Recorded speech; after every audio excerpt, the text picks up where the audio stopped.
인도네시아 단기 선교팀 사역은 일주일 동안 잘 진행되었다고 소식을 들었고요.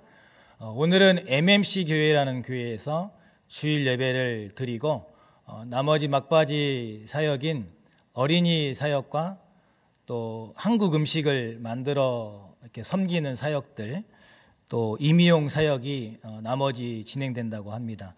끝까지 함께 기도해 주시고 또 돌아오는 그날 승전가를 부르며 돌아올 수 있도록 31명의 팀원들 이름을 항상 불러가며 기도해 주시는 복된 성도님들 되시기를 주님의 이름으로 축복합니다. 오늘 요나서의 말씀을 통해서 하나님 아버지의 마음이라는 제목으로 말씀을 잠깐 나누도록 하겠습니다. 사람은 태어나면서부터 자기중심적인 삶을 산다고 합니다. 자기중심적인 사람은 자신의 생각이나 감정, 행동을 다른 사람들보다 우선시하고 상대방의 입장이나 감정을 고려하지 않는 사람이 자기중심적인 사람이라고 합니다. 이 자기중심적인 사람의 특징들을 몇 가지 보면 항상 본인이 인정받기를 원한다고 하고 또 상대방의 관심을 독차지하려고 하고 또 자신에게 미치는 영향만 고려하고 이 상대방의 중요한 것들은 기억하지 않고 또 상대방의 의견도 들으려 하지 않는 특징을 갖고 있는 게 자기 중심적인 사람들의 특징이라고 합니다. 이러한 자기 중심적인 사람들을 대하면 어렵죠. 쉽지 않죠. 그 사람을 참아내기가 너무나도 어려운 게 현실인 것입니다. 심지어는 그 자기 중심적인 삶에 빠져 있는 사람들로 인해 공동체가 어려움을 당하는 일도 흔하게 우리는 경험을 하게 되어집니다. 그런데 저와 여러분은 하나님이 그리스도인이라 불러주셨고 또 성도라는 이름을 가지고 살아가는 자들 아니겠습니까? 그래서 그리스도인다운 성도다운 자들은 절대 자기 중심적인 삶을 살면 안 됩니다. 또 반대로 이타적인 삶을 사는 것도 절대 해서는 안 됩니다. 무슨 말이냐면 자기 중심적인 삶을 살지 않고 우리 믿는 자들은 절대적으로 하나님 중심적인 삶을 살아가야 한다라는 말씀입니다. 그래서 하나님 중심으로 사는 삶이란 하나님의 마음으로 세상을 보고 또 하나님의 시각으로 모든 상황을 판단하며 또 하나님의 마음으로 타인을 이해하려는 노력들이 우리에게 필요하다라는 것입니다. 이게 바로 하나님 중심적인 삶의 특징이라 할 수 있겠습니다. 오늘 우리는 철저하게 자기 중심적 삶에 빠진 요나의 마음을 살펴볼 거고요. 또한 반대로 그럼 하나님의 마음은 어떠한 마음인가? 그 하나님의 마음이 오늘 이 자리에 함께 예배하는 모든 성도들에게 오늘 이 시간 가득 채워지시기를 주님의 이름으로 축복합니다. 첫 번째로 회개한 니느웨 사람들을 한번 살펴보려고 합니다. 1장에서 하나님이 요나를 불러서 요나야 니느웨에 가서 복음을 전하거라 이렇게 하나님 말씀하세요. 그런데 요나는 그 사명을 받았음에도 불구하고 하나님의 말씀을 들은 척도 하지 않습니다. 왜냐하면 니느웨 사람들에 대한 이 요나의 좋지 않은 감정이 있었기 때문입니다. 그래서 복음을 전해야 하는 니느웨로 가지 않고 멀리 도망치려는 속셈으로 다시스로 가는 배를 타게 됩니다. 지도를 한번 띄워주시면 다시스와 니느웨를 보시면 글씨가 보이시나요? 여하튼 끝에서 끝이에요. 그러니까 하나님은 니느웨로 가서 복음을 전하라 했는데 거꾸로 가는 거예요. 말씀을 들은 척도 하지 않고 그런 모습을 지도로 표현해 봤습니다. 이러한 불순종한 요나를 하나님께서는 다시금 니느웨로 가게 하시려고 풍랑을 일으키십니다. 그 풍랑을 만난 배에 많은 사람들이 있었는데 제비를 뽑아 요나가 뽑혀 요나를 바다에 던지게 됩니다. 바닷속에 빠져 허우적대는 요나를 고래와 같은 큰 고기가 나타나 삼켜버리게 되어지죠. 그리고 2장에서 고기 뱃속에서 요나는 통절한 회개를 주님께 드립니다. 자신의 고집과 옹졸함과 불순종을 용서해 주시고 한 번만 살려주신다면 말씀에 순종하여 니느웨로 가서 복음을 전하겠습니다 라고 하나님께 회개의 기도를 올려드립니다. 그래서 3일째 되는 날 바닷속의 큰 고기는 역겨움을 이기지 못해 요나를 바다 모래밭에 토해내고 말게 되어지죠. 그래서 요나는 구사일생으로 새로운 생명을 얻게 됩니다. 3장에서 요나는 이제 자기가 뱃속에서 하나님께 통절하게 회개하고 다시 내가 니느웨 가겠습니다라고 하지 않았습니까? 그래서 요나는 마지못해 니느웨로 가서 말씀을 전하기를 시작합니다. 근데 요나는 사흘 동안 걸어야 할 큰 성읍 니느웨를 단 하루 만에 돌아다니면서 복음을 전하게 됩니다. 무슨 말이냐면 복음을 전하기가 싫었던 거죠. 엄청나게 큰 성읍을 막 뛰어다니면서 당신들 하나님 믿으셔야 됩니다. 막 이렇게 막 대충대충 복음을 전한 거예요. 얼마나 복음을 전하기 싫었으면 사흘 길을 걸어야 하는 큰 성읍을 하루 만에 전하게 된 거예요. 그럼에도 불구하고 하나님은 역사하셔서 그 땅의 왕으로부터 일반 백성들, 어린아이, 심지어 짐승들까지 금식을 하면서 하나님 앞에 회개하는 일이 일어났다라는 것입니다. 하나님께서는 니느웨 사람들의 회개를 보시고 마음을 돌이키셔서 심판의 계획을 중단하게 된 것입니다. 두 번째로 이러한 상황에 요나가 화를 내기 시작하죠. 자신이 선포한 메시지를 듣고 회개한 니느웨를 보며 함께 기뻐하며 와, 이 나라가 하나님 나라 백성이 되었구나 라고 감격해도 모자랄 판에 요나는 성질을 내고 있습니다. 우리 요나서 4장 1절 3절을 우리 한 목소리로 우리가 요나가 돼서 한번 읽어보도록 하겠습니다. 시작. 요나가 매우 싫어하고 성내며 여호와께 기도하여 이르되 여호와여 내가 고국에 있을 때에 이러하겠다고 말씀하지 아니하였나이까? 그러므로 내가 빨리 다시스로 도망하였사오니 주께서는 은혜로우시며 자비로우시며 노하기를 더디하시며 인애가 크시사 뜻을 돌이켜 재앙을 내리지 아니하시는 하나님이신 줄을 내가 알았음이니이다. 여호와여 원하건대 이제 내 생명을 거두어 가소서. 사는 것보다 죽는 것이 내게 나음이니이다 하니. 아멘. 이 1절부터 3절을 언뜻 보면 믿음의 고백처럼 보이죠. 그런데 정작 요나는 하나님의 성품을 비아냥거리고 있는 겁니다. 왜냐하면 요나는 이스라엘 백성들을 압제했던 그 아시리아의 수도인 니느웨의 백성들을 용서하시는 것 자체가 이해할 수 없었기 때문입니다. 당시 아시리아는 그 전 세계적으로 공포의 대상이었다고 합니다. 사네립의 손자 아슈르바니팔은 적국의 포로를 잡으면 가장 먼저 했던 일이 입부터 찢었다고 합니다.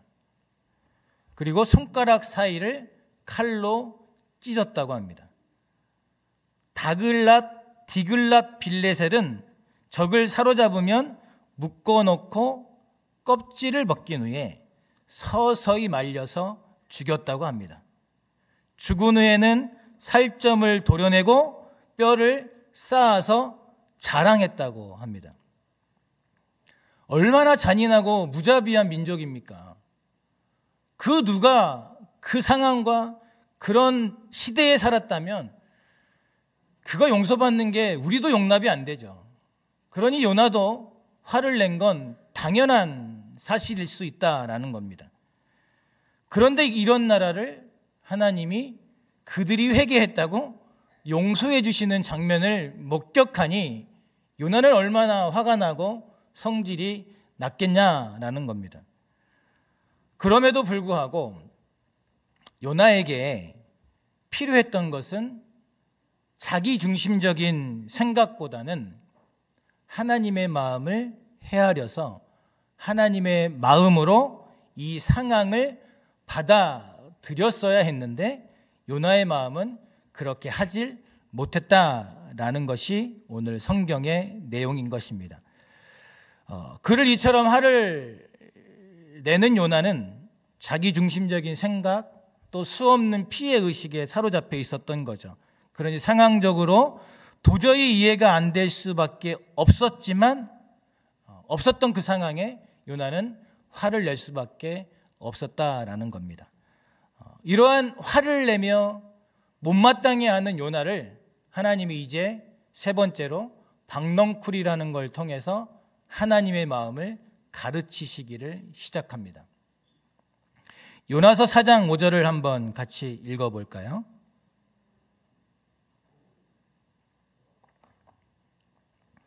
함께 읽습니다. 시작. 요나가 성읍에서 나가서 그 성읍 동쪽에 앉아 거기서 자기를 위하여 초막을 짓고 그 성읍에 무슨 일이 일어나는가를 보려고 그 그늘 아래에 앉았더라. 요나가 니느의 성읍 동쪽에 앉아서 초막을 치고 1인 시위를 하기 시작하는 겁니다. 40일이 지나면 이 성읍이 망하는지 그렇지 않은지 내가 이 자리에 앉아서 두 눈 부릅뜨고 보겠습니다. 이런 거예요. 그래서 하나님 앞에 계속 시위를 하고 있는 거예요. 그런데 하나님은 이 화를 내고 시위하는 이 전혀 니느웨 백성을 사랑하지 못하고 있는 이 요나를 그냥 내치지 아니하시고 아주 부드럽게 가르치시기 시작하는 거예요. 그 시작이 박넝쿨을 요나의 머리 위로 두르게 하셨던 것이죠. 뜨거운 햇볕 아래에서 시위하는 것을 불쌍히 여기시고 박넝쿨을 준비해 주신 것을 보면 우리는 알죠. 박넝쿨이 했던 일은 해와 뜨거운 바람을 막아줬고 그로 인해 요나가 어떤 태도를 보이냐면 너무 기뻐하고 있다는 거예요. 그래서 이 박넝쿨을 너무 사랑하게 됐어요. 자기를 보호해주고 있으니까. 그러나 이튿날 하나님은 벌레를 준비하셨습니다. 그래서 박넝쿨 줄기를 갉아먹게 하셨죠. 그 박넝쿨이 말라 죽어버렸습니다. 또 이 상황을 맞이한 요나는 이 자기 중심적인 사고에 빠진 요나는 자신의 기쁨이었고 자신이 너무나도 사랑했던 박넝쿨이 사라지니까 또 하나님께 분풀이를 하고 화를 내고 있다라는 거죠. 그렇게 화를 내고 있는 요나에게 하나님께서 주신 말씀이 요나서 4장 11절 11절입니다. 우리 한번 같이 또 읽어보겠습니다. 재배도 아니하였고 하룻밤에 났다가 하룻밤에 말라버린 이 박넝쿨을 아꼈거든. 하물며 이 큰 성읍 니느웨에는 좌우를 분별하지 못하는 자가 12만여 명이요 가축도 많이 있나니 내가 어찌 아끼지 아니하겠느냐 하시니라. 아멘. 이 말씀에 하나님 아버지의 마음이 잘 기록이 되어 있습니다. 요나는 박넝쿨을 위해서 한 일이 없어요. 그리고 심지도 않았고 재배도 하지 않았어요. 그러나 그 사라진 박넝쿨을 향하여 또 박넝쿨을 주신 하나님을 향하여 막 소리를 지르며 차라리 날 또 죽여주세요라고 말하고 있는 모습이 요나의 모습이었던 것이죠. 그럼 요나에게 이 박넝쿨을 통해 하나님이 깨닫게 하시고 보여주고 싶었던 것은 무엇이었을까요?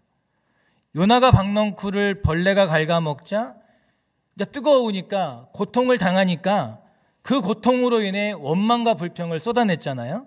만약에 이러한 고통을 통해 가르치고 싶으셨던 하나님의 마음을 조금이라도 헤아렸다면 아마 요나는 그 앞에 엎드려 회개했을 것입니다. 하나님은 왜 요나에게 박넝쿨을 이 사건을 허락하셨냐면 박넝쿨이 없어져서 자기에게 뜨거운 태양볕으로 인해 당하는 그 고통이 니느웨가 하나님으로부터 받는 심판으로 인해 고통당함을 조금이라도 경험하게 하기 위해서 이 사건을 만들었다는 거예요. 이 니느웨 백성들이 심판의 공포 앞에 두려워 떨며 그 부르짖는 그 소리를 너가 그 박넝쿨이 없어져서 잠깐 당하는 그 고난, 그 고통이로 인해서 그 니느웨 백성들의 모습을 조금이라도 헤아리기를 원했던 그 하나님 아버지의 마음이었다라는 겁니다. 이처럼 하나님께서 박넝쿨을 주셨다가 이튿날 바로 거두어 가신 이유는 니느웨 백성들의 고통을 조금이라도 요나가 알기를 원했던 것입니다. 하나님은 이러한 요나를 책망하시죠. 너는 하룻밤에 났다가 하룻밤에 말라버린 박넝쿨 때문에 이렇게 화를 내는데 니느웨 성에 있는 백성들과 가축을 아끼는 것이 당연하지 않냐? 너는 그 잠깐 있었던 박넝쿨도 사랑하다가 없어지면 그렇게 노를 바라는데 나는 그 수많은 니느웨 백성들을 사랑하는 것이 자비를 베푸는 것이 마땅하지 않냐? 라는 하나님 아버지의 마음을 가르치셨던 것입니다. 그리고 하나님은 이 질문으로 내가 아끼는 것이 당연하지 않느냐라고 하며 요나서를 마무리합니다. 하나님께서 이 말씀을 통해서 우리에게 주시는 교훈은 분명합니다. 요나의 마음과 하나님의 마음은 다르다. 저와 여러분의 마음과 하나님의 마음은 다르다. 그러면 우리는 누구의 마음으로 내 마음을 채우기를 훈련하고 그 하나님 마음이 가득 채워지기를 간구해야 되겠습니까? 하나님을 중심으로 사고하고 판단하는 삶을 살아갈 때 우리는 니느웨와 같은 인간적인 마음으로 용서할 수 없는 그들도 용서할 수 있는 용기와 담대함을 주신다라는 것입니다. 그래서 우리가 한 영혼을 바라볼 때, 한 공동체를 바라보고 한 교회를 바라볼 때 하나님 아버지의 마음으로 바라보지 않고서는 결코 그 공동체를, 그 영혼을 사랑할 수 없다라는 것을 저희들에게 교훈해주고 있는 것입니다. 우리는 자기 중심적으로 살아가는데 익숙한 자들입니다. 그런데 반대로 하나님의 입장에서 보면 니느웨 백성들도 구원받아 마땅한 대상이라는 것. 오늘 우리가 살아가는 이 시대 사람들과 사건을 하나님의 관점, 하나님의 마음으로 볼 수만 있다면 아마 이 세상은 많이 달라질 것입니다. 인간관계 가운데 악연도 있고 함께하기 싫은 사람도 있죠. 그런데 하나님께서 말씀하십니다. 그들도 내가 사랑해야 할 대상이고 내가 자비를 베풀 대상이며 내가 구원할 대상이라고 말입니다. 우린 누가복음 10장에 소개된 선한 사마리아인의 비유를 너무나도 많이 들었습니다. 이 비유에는 강도 만나 모든 것을 빼앗기고 거의 죽게 된 한 사람이 있었죠. 길을 지나치는 사람들 중에 레위인과 제사장들은 본 척, 만척 그 길을 지나갑니다. 그런데 그 길을 지나던 사마리아인은 그 사람을 긍휼히 여겼고 가까이 다가가 그에게 기름을 부어 치료해 주었죠. 마치 그 일을 자신이 당한 것처럼 그 사람을 정성스럽게 보살펴 주었던 것입니다. 이 비유의 말씀을 하시고 예수님이 말씀하십니다. 누가복음 10장 37절 하반절에 예수께서 이르시되 가서 너도 이와 같이 하라 하시니라. 우리가 적을 두고 있는 사람들, 또 우리에게 원수와 같은 이들이라도 그들이 고난 중에 있을 때에는 그들은 지금 복음을 듣지 못하고 사망의 음침한 골짜기를 다니는 어두운 세상 가운데 있는 그들을 향하여 고통 중에 신음하고 있는 그들이 우리에게 보여진다면, 우리 옆을 지나간다면, 우리와 함께 관계하고 있다면 그들을 향한 하나님의 아버지의 마음을 받아 그 마음을 헤아려 그들을 돕는 일은 너무나도 당연한 일이다 라는 것을 우리는 반드시 명심해야 합니다. 사랑하는 성도 여러분, 요나서의 결론은 하나님의 마음을 품는 것입니다. 요나가 처음부터 만약에 하나님의 마음을 알아 하나님의 입장에서 모든 상황을 해석했더라면 다시스로 도망가지도 않았을 것입니다. 또 물고기 뱃속에서 엄청난 고생을 하고 회개하고 3장에 다시 니느웨로 가서 복음을 전할 때 대충 전하지 않았을 것입니다. 한 영혼이라도 놓치고 싶지 않아서 그 영혼들을 향하여 매우 성실하게 신실하게 복음을 증거했을 것입니다. 올 한 해 우리가 중점적으로 행하려는 사역이 전도라고 담임 목사님께서 계속 말씀하고 계십니다. 곧 각자의 마음의 품을 전도 대상자를 작정하는 시간을 갖게 될 텐데요. 누굴 전도하시겠습니까?